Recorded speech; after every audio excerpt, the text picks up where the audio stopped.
Hey drama lovers, welcome back to my channel. আজ আমি তোমাদের সাথে মাইটি মানের এপিসোড 5 এর বাংলা এক্সপ্লেনেশন শেয়ার করব। বাট তার আগে কিছু কথা শেয়ার করতে চাই। মাইটি মানের এপিসোড 1, 2, 3, 4 চারটে এপিসোডই আমি যেটা আপলোড করেছিলাম ইউটিউবে, কপিরাইট ক্লেম আসাতে ডিলিট হয়ে গেছিলো। বাট তারপরেও আমি হাল ছাড়িনি, আমি ফটো দিয়ে এডিট করে আবার আপলোড করেছি। তোমাদের মধ্যে যারা দেখোনি প্লিজ দেখে নিও, নাহলে স্টোরির মধ্যে কি চলছে কিচ্ছু বুঝতে পারবে না। আর তার সাথে আমার এক্সপ্লেনেশন ভালো লাগলে আমার চ্যানেলটা প্লিজ সাবস্ক্রাইব করে দিও। So yeah, let's get started. Story ছোট্ট একটা রিক্যাপ। গুয়ন কিলারের ফেস মনে করে পাওয়ার ইউজ করে টেলিপোর্ট হওয়ার জন্য, বাট টেলিপোর্ট হতে পারে না। আর রিজন গুয়নও নিজে বুঝতে পারে না। কিলার গ্যাংস্টারদের কাছে গুয়নের সমস্ত ইনফরমেশন দিয়ে আসে, তাই ওরা গুয়নকে খুঁজে মারতে আসে। গুয়ন তখন একা ছিল, গ্যাংস্টাররা গুয়নের মাথায় মারে আর ওর মাথা থেকে ঝরঝর করে রক্ত বার হয়। কিছুক্ষণের মধ্যে দহি গুয়নের কাছে চলে আসে। এরপর দহি একটা স্প্রে ছড়িয়ে গ্যাংস্টারদের সামনে থেকে সরিয়ে গুয়নের কাছে যায়। গুয়নের হাতটা ধরে ফেলে, এরপর পাওয়ার ইউজ করে নিজের আঘাতটা সারিয়ে নেয়। আর দহির সাথে ট্যাঙ্গো ডান্স করতে করতে গ্যাংস্টারদের আচ্ছা রকম ধোলাই করে। গ্যাংস্টারের লোকরাও বুঝতে পারছিল না যে ওদের সাথে এমনটা হচ্ছে কেন, ওরা নিজে থেকেই ডান্স করছে। বাট আমরা তো জানি এটা ডিমনের ম্যাজিক। আর এইসব ঘটনা কিলারও দেখছিল, এর সাথে ও ক্যামেরা নিয়ে ভিডিও করছিল। আর গুয়ন আর দহির এই ট্যাঙ্গো ডান্সের সিনটা দেখার মতো ছিল। ডান্সের শেষে গুয়ন পার্কের বলা বডিগার্ড হওয়া 3টে রুলস মনে করে। রুল নাম্বার 1, তাকে কখনোই নিজের থেকে আলাদা রাখবে না। রুল নাম্বার 2, তাকে কখনোই নিজের চোখে আড়াল করবে না। রুল নাম্বার 3, তার প্রেমে কখনোই পড়বে না। এইসব কথা মনে করে হঠাৎ করে গুয়ন চুপ হয়ে যায়। দহি ওকে জিজ্ঞাসা করছিল তুমি ঠিক আছো তো, বাট গুয়ন ওখান থেকে তাড়াতাড়ি চলে আসে। গুয়ন দহিকে রুমে ছাড়ার পর ও একটাও কথা না বলে ওখান থেকে তাড়াতাড়ি চলে যায়। দহিরও এই ব্যাপারটা একটু অদ্ভুত মনে হয়। ও গুয়নের সাথে কথা বলতে যাবে, তার আগে গুয়ন লিফটে আসে আর লিফটের দরজাটা বন্ধ হয়ে যায়। দেন গুয়ন লিফটের মধ্যে নিজের হাতটাকে ধরে দহির কথা মনে করে। সো এখানে আমরা ক্লিয়ারলি বুঝতে পারছি গুয়ন বডিগার্ড হওয়া 3 নম্বর রুলসটা ভেঙে দিয়েছে। মানে ওর মনে দহির প্রতি আস্তে আস্তে ফিলিংস আসা স্টার্ট হয়েছে। অন্যদিকে সোকমিন ওর মায়ের লাস্ট লেটারটা পড়ে জ্বালিয়ে দেয়। আর ওর কাছে যে লাইটারটা রয়েছে ওর ছেলের কাছেও আমরা সেম লাইটার দেখেছিলাম। সোকমিন ওর মায়ের ফটো দেখে বলে মা তোমার কি অন্যদের খারাপ করার কোনো অধিকার আছে? আর সোকমিনকে যেন এখানে একটু সাসপিসিয়াস মনে হচ্ছিল। দেন গায়ংকে ডান্স করতে দেখি, ডান্সের সময় ওর হাত কেটে যায়, তাই পার্ক ওর জন্য ফার্স্ট এড কিট আনে। গুয়ন ওর শো দেখতে আসেনি বলে গায়ং একটু আপসেট ছিল। পার্ক বলে আমি তো তোমার জন্য সবসময় আছি, এটা কি যথেষ্ট না? গায়ং বলে মোটেও না। দেন ও জিজ্ঞাসা করে দহি আর গুয়নের মধ্যে কি কিছু চলছে? ও তো এখনো দহির জন্য কাজ করে। দেন পার্ক ওকে বলে গুয়নের মন 200 বছর ধরে জমে আইসক্রিম হয়ে আছে, ওর মনটাও ঠিকঠাক কাজ করছে না। ওর যে শুধু দেখতে ভালো, বাট 200 বছর ধরে সিঙ্গেল, আর পিছনেও কোনো একটা রিজন রয়েছে, তো চিন্তার কোনো কারণ নেই। বাট গায়ং তাও গুয়নকে নিয়ে টেনশন করছিল। এর সাথে গায়ং বলে আমার দহিকে না ভালো মনে হয় না। অন্যদিকে গুয়ন পুরো ডিস্টার্ব ছিল, ও বুঝতে পারছিল না যে ওর মনে এমন মানুষদের প্রতি ফিলিং কেন আসছে, এটা কি ট্যাটুর জন্য হচ্ছে? আর সেম অন্যদিকেও দহি কন্টিনিউ গুয়নের এমন বিহেভিয়ার ভেবে ভেবে পাগল হয়ে যাচ্ছিল। দেন ও ফোন চেক করে, ওর কাল ব্লাইন্ডেড আছে, তাই গুয়ন ওর প্রতি সত্যি কি কিছু ফিল করে সেটা বোঝার জন্য দহি গুয়নের ফাউন্ডেশনে চলে আসে ওর সাথে দেখা করে। আর ও মনে মনে করে এটাই লাস্ট বার, কারণ ও আগে একদিনে 2 বার গুয়নের কাছ থেকে রিজেক্ট হয়েছে। গুয়ন ও শাওয়ার নেওয়ার সময় দহির কথা কন্টিনিউ ভেবে যাচ্ছিল। ও নিজের মনকে বলে এটা পাওয়ার হারানো সাইড এফেক্ট, আর কিছু না। আচ্ছা, এখানে একটা কথা আমার মনে আসছে, আমি এর আগে গুয়নকে যতবারই অন্যান্য সিরিজে দেখেছিলাম, মানে লাভ হালামে, সুইট হোমে, নেভার দ্য লেসে, গুয়ন যেন একটু বেশি হেলদি ছিল। বাট এই ড্রামার জন্য মেবি ও ওয়েট লুজ করেছে, এটা আমার ওপিনিয়ন। তোমাদের কি মনে হয় আমাকে কমেন্টে জানাতে পারো। দই ভাবছিল গুয়ন যদি ওকে জিজ্ঞাসা করে তুমি এখানে কি জন্য এসেছো, ও কি বলবে, বাহানা বানাচ্ছিল। তখনই একটা পেন্টিং দেখে ও থেমে যায়। ও ফিল করে ওর পিছনে যেন কেউ একটা আসছে, তাই ও ব্যাগ থেকে সেফটি ডিভাইস গুলো বার করে পিছনে তাকায়। আর ওটা গায়ং ছিল। গায়ং ওকে দেখে চিনতে পারে, ওকে বলে তুমি দহি। দহি বলে তুমি আমাকে চেনো? গায়ং বলে তুমি আমাকে চেনো না? স্টার জিনকে চিনতে পারছো না? দহি বলে তাহলে আমিও তো স্টার। দেন গায়ং ওকে বলে আউটসাইডারদের এই টাইমে অ্যালাউ না, চলে যাও এখান থেকে। দহি বলে আমি আউটসাইডার নই, গুয়নের সাথে আমার একটা স্পেশাল রিলেশন আছে। আর ও গায়ংকে অ্যাটিটিউড দেখিয়ে গুয়নের অফিসে চলে আসে। ও দেখে গুয়ন তো এখন অফিসেই নেই, ও আশেপাশের সমস্ত জিনিসগুলো ভালো করে চেক করে। আর দহি গুয়নের সিক্রেট রুমেতে এত ঘড়ি একসাথে দেখে ভাবে গুয়নের কি এইরকম ঘড়ি কালেক্ট করা হবে। এরপর ও গুয়নের সেই গ্রিন ডায়েরিটা দেখতে পায়, ও ওটা পাড়ার চেষ্টা করে। তখনই গুয়ন ওর সামনে চলে আসে। গুয়ন ওকে বলে তোমাকে কি আমার জিনিসপত্রে হাত দিতে দিতে বলেছে। গুয়নের শার্টের বোতাম পুরোটাই খোলা ছিল। Dahi first Jesus crush notice করে, দেন গুয়ন ওকে বলে কি দেখছো। দেন দোহি ভালো করে গুয়নের অ্যাপস গুলো নোটিস করে। গুয়ন ওর দিকে তাকাতে দোহি লজ্জা পেয়ে অন্যদিকে মুখ ঘুরিয়ে নেয়। গুয়ন নোটিস করে গায়ং ওদের কথা শুনছে, তাই ও দরজাটা খোলে। গায়ং ও দোহিকে জেলেসি ফিল করার জন্য গুয়নের শার্টের বোতামটা দিয়ে বলে, ওপা তোমাকে কতবার বলেছি না অন্য মেয়েদের সামনে নিজের বডি দেখাবে না। আর গুয়ন ওর হাতটা ছাড়িয়ে দেয়, ওকে চলে যেতে বলে। আর এটা দেখে দোহি একটু হলেও জেলেসি ফিল করেছে। আর গায়ং ওর আর গুয়নের মধ্যে কতটা স্পেশাল রিলেশন আছে সেটা শো অফ করে দোহিকে দেখায়। গায়ং ওখান থেকে চলে যাওয়ার পর দোহি গুয়নকে বলে ওটা কে। দোহি বলে কিছুক্ষণ আগে আমি আরো একে অপরকে মারতে যাচ্ছিলাম, তো আমার কি জানার অধিকার নেই। গুয়ন বলে তুমি কি এখানে আমার পার্সোনাল লাইফে ইন্টারফেয়ার করতে এসছো। দোহি বলে না, তোমাকে দেখে ডিস্টার্ব মনে হচ্ছিল তাই চিন্তা করছিলাম, তাই এসছি। গুয়ন বলে আমি তোমার সাথে থাকতে চাই না, আর এখনো আমাকে জ্বালাতে এসছো। গুয়নের এত রুড বিহেভিয়ার দেখে দোহি অফিস থেকে বেরিয়ে গিয়ে নিজেকে বলে দোহি তুই আবারও বড় ভুল করতে যাচ্ছিলিস। দেন গুয়নকে দেখি ও পার্ককে ফোন করে বলে দোহি যেন সেফলি বাড়ি পৌঁছাতে পারে। সো গুয়নের মনে দোহির প্রতি যে ফিলিংসটা রয়েছে ওটা নিয়েই ও কনফিউজ, আর দোহিকে দূরে রাখবে বলে ও দোহির সাথে এমন রুড বিহেভিয়ার করলো। নেক্সট সিনে কিলার একটা লকারে পার্সেল রাখে আর কাউকে লকার নাম্বার 17 SMS করে চেক করতে বলে। অন্যদিকে ডোগিউম একটা SMS রিসিভ করে আর সোকমিনও একটা SMS রিসিভ করে, বাট কিলার কাকে SMS করেছে সেটা বোঝা যায় না। ডোগিউম সাইকিয়াট্রিক্স এর কাছে সেশন নিচ্ছিল,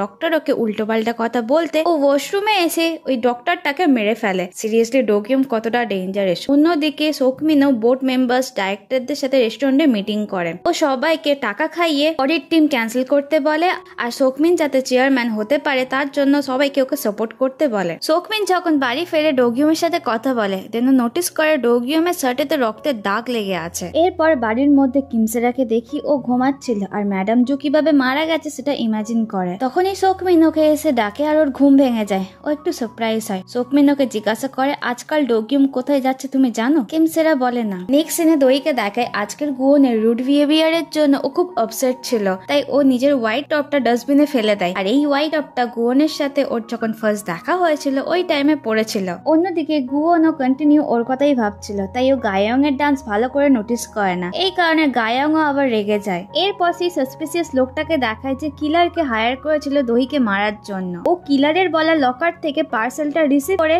গুয়ন আর দোহির ভিডিও দেখে, বাট সেম আগের মতো ভিডিও ফুটেজে গুয়ন ফাইট যখন স্টার্ট করে ক্যামেরাতে কিছু রেকর্ডই হয় না, তাই ও কিলারকে SMS করে বলে ভিডিওটাতে কিছু দেখা যাচ্ছে না। কিলার ওর বসকে জানায় গুয়ন একাই অনেক কটা লোককে মেরে ফেলেছে।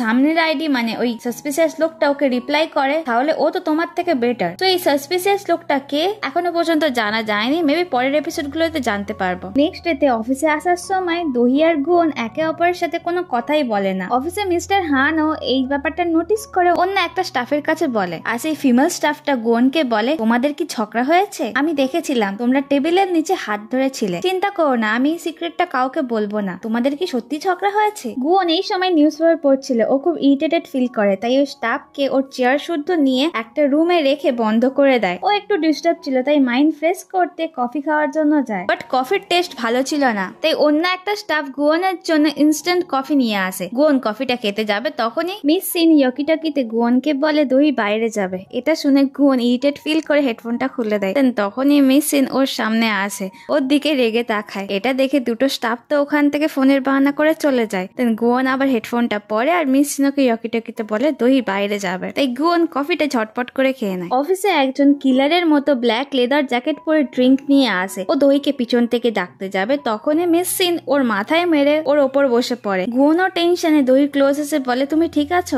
এরপর ওরা যখন হেলমেটটা সরায় ওরা দেখে এটা তো পার্ক ছিল। পার্ক গুয়নকে দেখে কাঁদে। পার্ক এক্সকিউজ দেয় যে ও কেন এখানে এসেছে। গুয়ন এতক্ষণ ধরে দোহির থেকে নিজেকে দূরে রাখার চেষ্টা করছিল, বাট পার্কের জন্য ও দোহির ক্লোজ যেতে বাধ্য হয়। এই কারণে গুয়ন রেগেছিল। তখনই দোহি মিস সিনকে ওখানে নিয়ে আসে। মিস সিন পার্ককে সরি বলে, বাট পার্কের নামটা ভুল প্রনাউন্স করে। পার্ক বলে আমার নাম পার্ক ফরকিউ না, পার্ক বকগিউ। মিস সিন বলে পার্ক ফরকিউ। আর এই সিনটা সিরিয়াসলি ফানি ছিল। ওই সময় অফিসে সেই কিলারটাকে দেখায় যে নিজের ফেস আবারও চেঞ্জ করে দোহির অফিসে এসে ওর ওপর নজর রাখছিল। নেক্সট ডে ডাইরেক্টরস মিটিং এ মিরাই গ্রুপের সব শেয়ার হোল্ডাররা সোকমিনকে ভোট দিয়ে প্রেসিডেন্ট চেয়ারম্যান বানায়। সোকমিন তো ওদের টাকা দিয়েছিল, আর দোহি তো এখনো বিয়ে করেনি, তাই ও লিগালি চেয়ারম্যান হতে পারেনি। আর এই সুযোগটাই সোকমিন কাজে লাগায়। মিটিং এর পর সোহা দোহির সাথে কথা বলতে আসে। সেখন ওর সামনে এলে সোহা দোহিকে বলে তোমার তোমার কটা বডিগার্ড আছে আর কি জন্যই বা ভয় পাচ্ছ? দই সেখুনকে বলে আমি ঠিক আছি, আর ঘেঘু করা কুকুরগুলো কখনোই কামড়ায় না। দেন সোহা ওকে বলে তোমার সাইডে কেউ নেই আর আমি তোমাকে চেয়ারম্যান হতে দেব না। দই বলে আফসোস, এটা অনেক তাড়াতাড়িই হবে। দেন দোহা সেখুনকে বলে তুমি দই সাইড থেকে চলে আসো, আর দইকে বলে তুমি কি ভাবছো আমি এগুলো সবকিছু বসে বসে দেখবো? এদের এমন চেঁচামেচি শুনে সোকমিন ওখানে এসে সোহাকে বলে এইসব সিন মা দেখলে কিন্তু মায়ের মন ভেঙে যাবে। দেন সোহা ওখান থেকে চলে যায়। দই সোকমিনকে বলে আমি কোম্পানিটা কিছুদিনের জন্য তোমার কেয়ারে রাখছি। সোকমিন দইকে টিজ করে বলে বিয়েটা লাইফের অনেক বড় ব্যাপার, লাইফ চেঞ্জও হয়ে যেতে পারে, তাই টাইম নিয়ে কাউকে খোঁজো, কোম্পানি আমার উপর ছেড়ে দাও। দই বলে বেশি টাইম আমি নেব না। ডো গিয়ম ওখান থেকে যাওয়ার সময় দইর হাতের ট্যাটুটা নোটিস করে। বোর্ড মিটিং থেকে বাড়িয়ে সোহা গুয়নকে বলে তুমি জানো আমি কে? গুয়ন বলে না। তাই সোহা ওর বিজনেস কার্ডটা জোর করে গুয়নের হাতে ধরিয়ে দেয়। আমি তোমাকে নোটিস করেছি যখন তুমি দইর প্রপোজালটা রিজেক্ট করেছো, আর মডেলিং এর জন্য গুয়নকে ওর সাথে কন্ট্যাক্ট করতে বলে। দই আর সেখুনকে বাইরে আসতে দেখে গুয়ন ওর সাথে কথা বলতে চলে যায়। সেখুন গুয়নকে দইর প্রাণ বাঁচানোর জন্য থ্যাঙ্কস জানায় আর বলে আমার দইর ভালো করে খেয়াল রাখো। আর হ্যান্ডশেক করতে গেলে গুয়ন সোহার বিজনেস কার্ডটা সেখুনের হাতে ধরিয়ে দেয়। দই সেখুনকে বলে ও এমনই সবার সাথে রুড বিহেভিয়ার করে।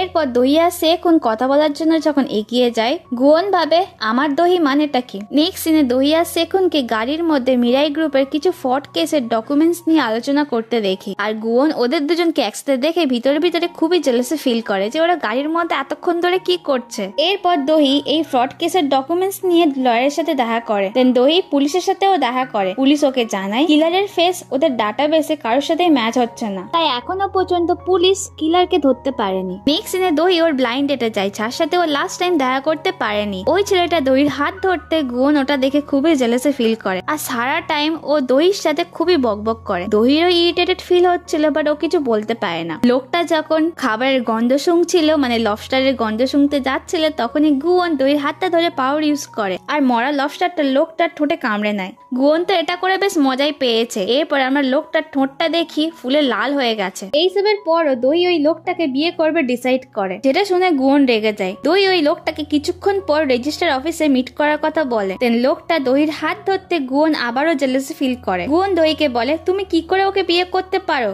দই বলে ও লয়ার আমাকে কেসে হেল্প করবে। গুয়ন বলে তাও তুমি ওকে বিয়ে করতে পারো না। দই বলে বাট তুমি এত ভাবছো কেন? দেন ওরা যখন গাড়ির মধ্যে ছিল, দই কাউকে ফোন করে আজকের বিয়ের প্ল্যানিং এর কথা বলে। দই একটু আপসেটও ছিল। গুয়ন ওকে বলে তুমি বিয়ে করো কি ডিভোর্স তাতে আমার কোনো যায় আসে না, বাট আমার সামনে তুমি এমন মুখ বানাবে না। দই গুয়নকে বলে তুমি এটা বলার কে? তাহলে আমার দিকে তাকিও না। গুয়ন বলে ওকে তাকাবো না। দেন গুয়ন গাড়ি থামিয়ে ওর হাতটা ধরে বলে একবার কালপিট ধরা পড়লে আমি তোমার সাথে আর থাকবো না। দেন দহিকে নিয়ে সেই গ্যাংস্টারের কাছে যায়। ও গ্যাংস্টারকে কিলারের ফটো দেখায় আর বলে তুমি কি একে চেনো? এই লোকটাকে এক্ষুনি আমার সামনে নিয়ে আসো। গুয়নের এমন কথা শুনে গ্যাংস্টার রেগে গিয়ে ওর দিকে গ্লাস ছড়ে। গুয়নও খুব রেগে যায়। ও গ্যাংস্টারকে মারার জন্য টেবিলে যা যা জিনিস ছিল, চামচ, ছুরি, গ্লাস, থালা, বাটি সবকিছু হাওয়ায় তোলে। এইসব দেখে দইও খুব ভয় পেয়ে যায়। গুয়ন এইসব জিনিসগুলো গ্যাংস্টারের দিকে ছুড়বে, তার আগে দই ওর হাতটা ছেড়ে দেয়। তো ওইসব জিনিসগুলো মাটিতে পড়ে যায়। গ্যাংস্টার ভয় পেয়ে রুম থেকে দৌড়ে পালায়। গুয়ন আবারও পাওয়ার ইউজ করতে চাইলে দই হাত ধরতে দেয় না। দই ওকে বলে তোমার প্রবলেমটা কি? গুয়ন বলে আমার প্রবলেম কি তুমি শুনবে? আমার প্রবলেম তুমি। আমার লাইফে সবকিছু পারফেক্ট ছিল, বাট তোমার আসার পর থেকে সবকিছু খারাপ হচ্ছে আমার সাথে। এটা শোনার পর দইয়ের মন ভেঙে যায়। ও বলে ওকে তাহলে এখানেই সবকিছু শেষ করে দাও, আমার আর বডিগার্ড হতে হবে না। গুয়ন বলে ঠিক আছে। দেন ও ইয়কি টকি আর হেডফোন ছুঁড়ে ফেলে চলে যায়। ওরা দুজনেই খুব আপসেট ছিল। আগের সব মুহূর্ত মনে করে, এতদিন ওরা কিভাবে টাইম কাটিয়েছে। মিস সিন যখন দইকে বাড়িতে ড্রপ করে, ওখানেই ওদের অ্যাপার্টমেন্টের নিচে আমরা কিলারকে দেখি। দই যখন রুমের মধ্যে ছিল, ও শোনে ওর ফ্ল্যাটে কেউ গান চালিয়েছে। ও ভয় পেয়ে বাইরে আস্তে আস্তে দেখতে আসে, আর তখনই কিলার ওকে পিছন থেকে অ্যাটাক করে। দই অজ্ঞান হয়ে পড়ে। দই যখন জ্ঞান ফেরে, ও দেখে দুটো কাপড়ের সাহায্যে ও রেলিং এর মধ্যে ঝুলছে, আর ও কিলারকে দেখে খুবই ভয় পেয়ে চেঁচামেচি করতে থাকে। কিলারকে এমনটা করতে মানা করে। কিলার ফার্স্ট ওর একটা কাপড় কেটে দেয়, লাস্ট কাপড়টা কাটতে যাচ্ছিল, অর্ধেকটা কাটার পর ও সরে যায়। দই ওই কাপড়টা ছিঁড়ে পড়তে যাচ্ছিল, তখনই গুয়ন ঝাঁপ মেরে দইয়ের হাতটা ধরে নেয়। দই তো গুয়নকে দেখে খুবই কাঁদছিল, আর গুয়ন জাস্ট একটা হাত দিয়ে রেলিংটা ধরেছিল আর একটা হাত দিয়ে দইকে ধরেছিল। সো এই সিচুয়েশনে গুয়ন কি দইকে বাঁচাতে পারবে? দেখা যাক এবার স্টোরিতে পরে কি হয়। সো ড্রামা লাভার্স, এখানে এই এপিসোডের এক্সপ্লেনেশনটা শেষ হচ্ছে। আই হোপ তোমাদের স্টোরিটা ভালো লাগছে। এখনো স্টোরির মধ্যে অনেক ইন্টারেস্টিং টুইস্ট বাকি আছে। সো দেখতে থাকো। দেখা হচ্ছে নেক্সট ভিডিওতে। Till then tata.